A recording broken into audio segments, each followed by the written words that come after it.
شهر رمضان الذي أنزل فيه القرآن.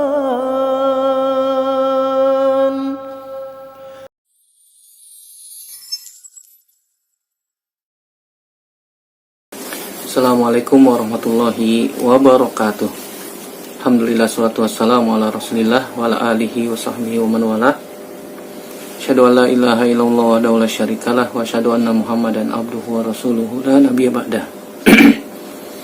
Anak-anakku sekalian, anak-anak karyawan Toyota yang semoga dirahmati oleh Allah Subhanahu wa taala.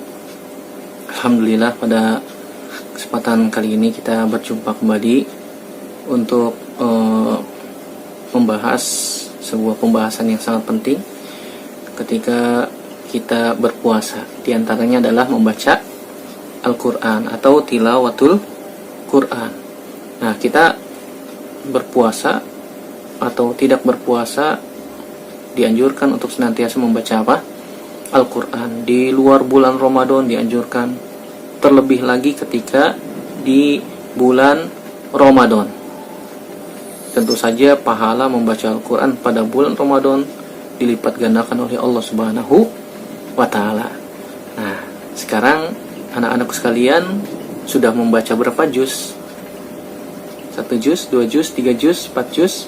Nah, kalau kita membaca hadis-hadis Nabi SAW dalam memotivasi kita untuk senantiasa membaca Al-Quran dan para salaf, semoga kita lebih termotivasi lagi untuk membaca Al-Quran di bulan Ramadan.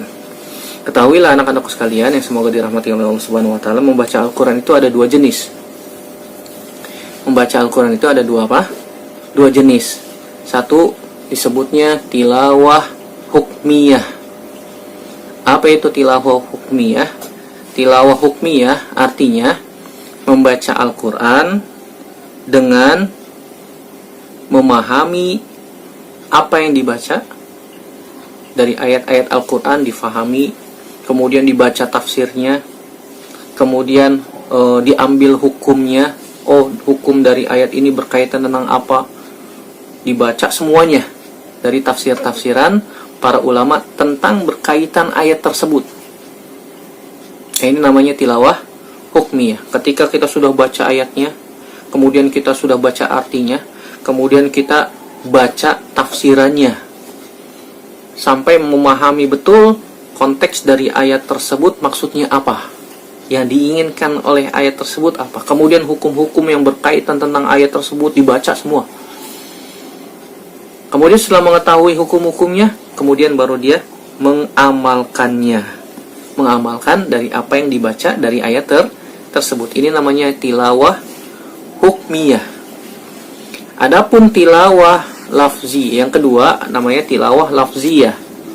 Tilawah lafziyah itu apa maksudnya? Tilawah lafziyah artinya membaca Al-Quran dengan sekedar membaca saja. Nah, poin yang kedua ini akan kita bahas pada kesempatan kali ini. Adapun poin yang pertama, tilawah hukmiyah, kita akan bahas pada kesempatan yang akan datang insyaallah ta'ala. Nah, berkaitan tilawah lafziyah ini, sekedar membaca saja, walaupun kita nggak tahu artinya, kita baca dengan tartil, dengan hukum tajwid yang benar, dan seterusnya. Sebanyak-banyaknya kita baca.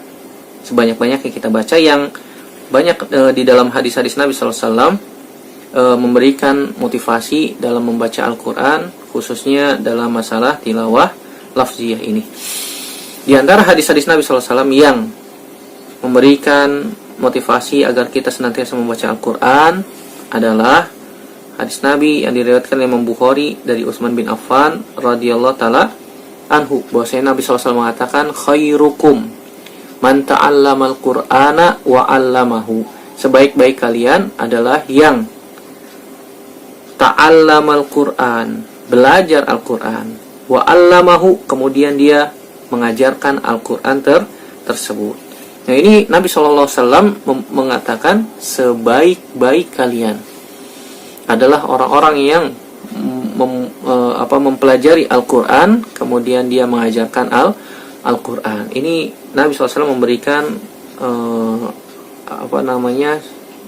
stempel untuk orang yang mempelajari Al-Quran dan mengajarkan Al-Quran dengan sebaik-baik manusia. Sebaik-baik kalian adalah yang mempelajari Al-Quran dan mengajarkan Al-Quran. Begitu juga orang yang membaca Al-Quran tapi dia tapi dia terbata-bata, tetap mendapatkan pahala dari Allah Subhanahu wa taala, sebagaimana hadis Aisyah radhiyallahu taala anha, ummul mukminin, istri Nabi sallallahu alaihi wasallam, di dalam riwayat Imam Bukhari dalam Kitabu Fadailil Quran disebutkan Nabi SAW mengatakan, al-mahiru bil Qur'ani ma'as safaratil kiramil bararah.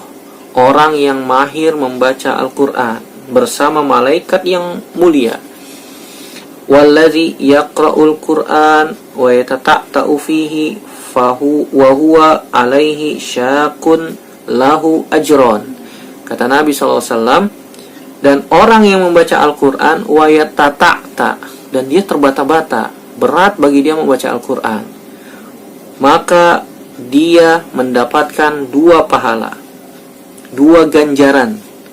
Pahala apa? Yang pertama, pahala dari membacanya. Dari membacanya. Ada orang baca 1 baris dari Al-Quran aja butuh waktu setengah jam. Kenapa? Karena dia belum lancar, karena dia masih terbata-bata.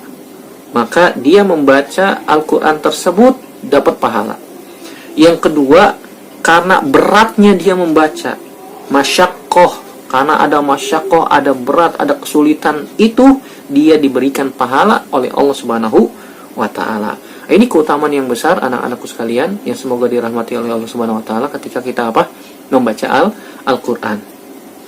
Dan Nabi SAW memberikan perumpamaan orang yang membaca Al-Quran, orang mukmin membaca Al-Quran seperti utrujah.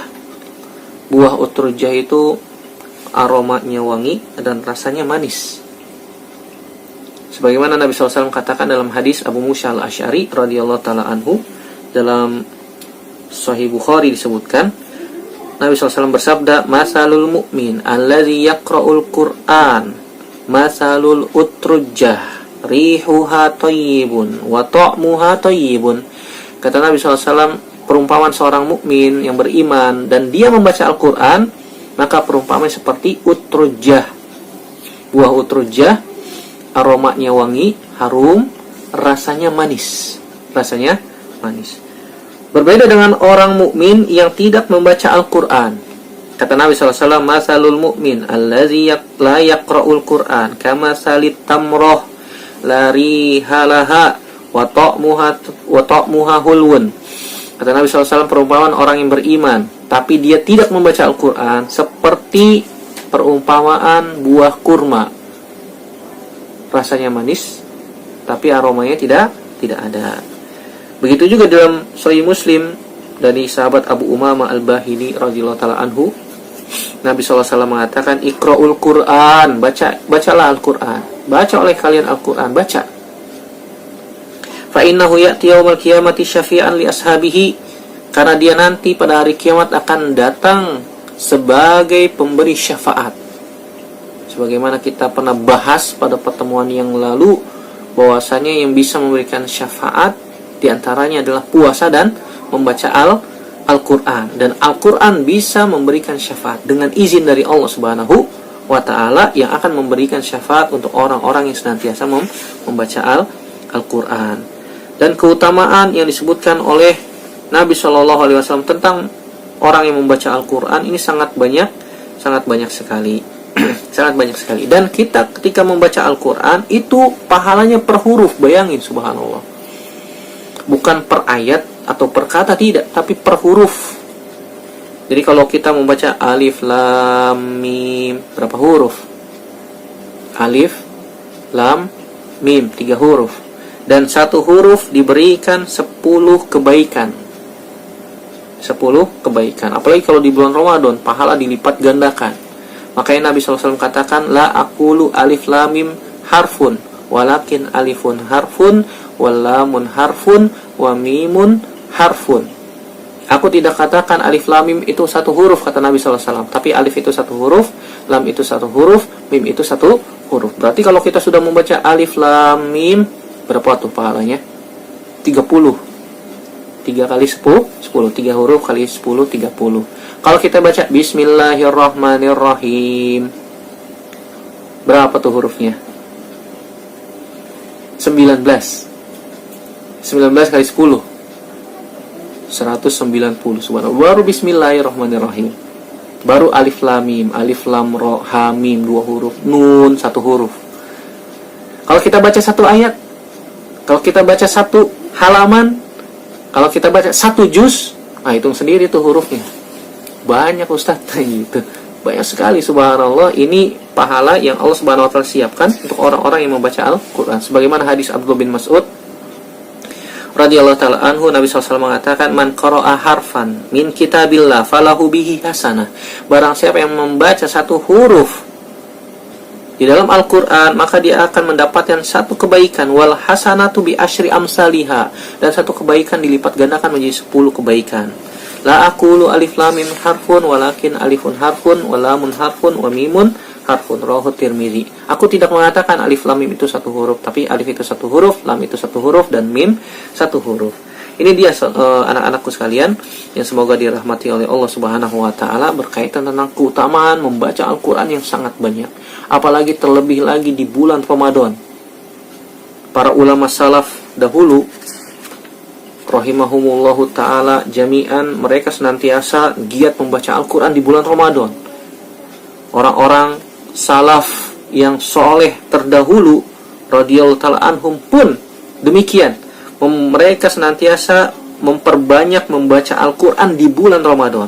Contoh, Imam Az-Zuhri rahimahullahu ta'ala, kalau sudah masuk bulan Ramadan, dia mengatakan, innama huwa tilawatul Qur'an wa it'amut ta'am. Bahwasanya pada bulan Ramadan ini bulan untuk membaca Al-Quran dan memberikan makan. Begitu juga contoh yang lain, Imam Malik rahimahullah ta'ala ketika sudah masuk bulan Ramadan meninggalkan membaca hadis. Kajian-kajian libur, fokus membaca Al-Quran dari mushaf langsung. Padahal Imam Malik hafal Quran, tapi membaca dari mushaf. Imam Malik kalau sudah masuk bulan Ramadan, kajian libur, majelis hadis libur, Imam Malik fokus baca Al-Quran dari mushaf. Imam Qatadah bin Di'amah As-Sadusi rahimahullah ta'ala, muridnya sahabat Abdullah bin Mas'ud radhiyallahu ta'ala anhu, beliau rahimahullah ta'ala senantiasa menghatamkan Al-Quran pada setiap 7 hari. Sepekan sekali hatam Quran, sepekan sekali hatam Quran. Ini di bulan-bulan lain. Kalau di bulan Ramadan, setiap 3 hari sekali hatam Quran. Berarti kalau di bulan Ramadan berapa kali hatam dia? 10 kali. Ini hari pertama sampai 20. Hari pertama sampai 20, setiap 3 hari hatam. Setiap 3 hari hatam. Kalau sudah masuk 10 hari terakhir, setiap hari khatam. Masya Allah.